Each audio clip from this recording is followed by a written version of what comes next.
For WTSA News and Brattleboro Community Television, this is Ian Kelly. Some of the stories we are working on this Tuesday, February 12th.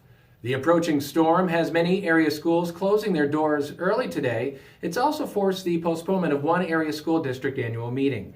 The Brattleboro Union High School District annual meeting has been postponed until Thursday.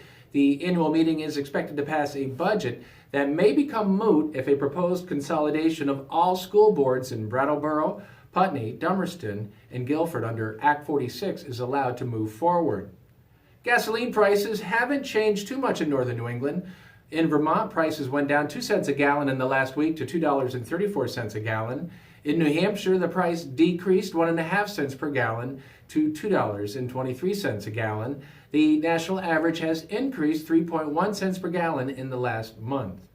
Secretary of State Jim Kondo says Vermont has the most progressive voting laws in the country, and he'd like to see a more open system of voting enacted nationwide. Kondo says the state has implemented automatic voter registration, election day registration, online voter registration, online early ballot request, no excuse 45-day early voting periods, and a careful, thoughtful approach to voter checklist maintenance, which errs on the side of voter access.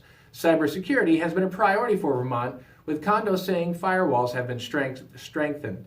Additionally, the state has enacted a new state-of-the-art accessible voting system with a ADA-approved universal design. Gun rights activists are scheduled to be in court this week, arguing Vermont's ban on high-capacity magazines violates the state constitution. The lawsuit was filed soon after Vermont's ban on magazines took effect last year and argues the ban violates Article 16, which provides the right to have a gun for self-defense.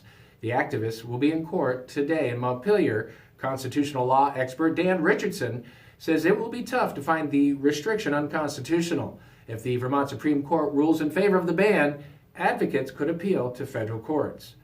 Vermont lawmakers have introduced a bill that would increase fines for texting while driving and other distracted driving offenses. The bill would raise the penalty for first offenders from the current maximum of $200 to $500, and it would add 5 points to the offender's driving record. In WTSA sports, the Celtics, losers of 2 straight tough games to both LA teams in which they gave up big leads in both of those losses. The Celtics traveled to Philadelphia to take on a very tough 76ers team tonight. Tip-off at 8 p.m. Bruins host the Chicago Blackhawks, face-off at 7 p.m. this evening.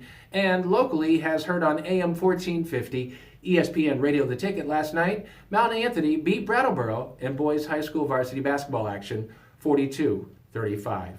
For WTSA News and Brattleboro Community Television, my name is Ian Kelly.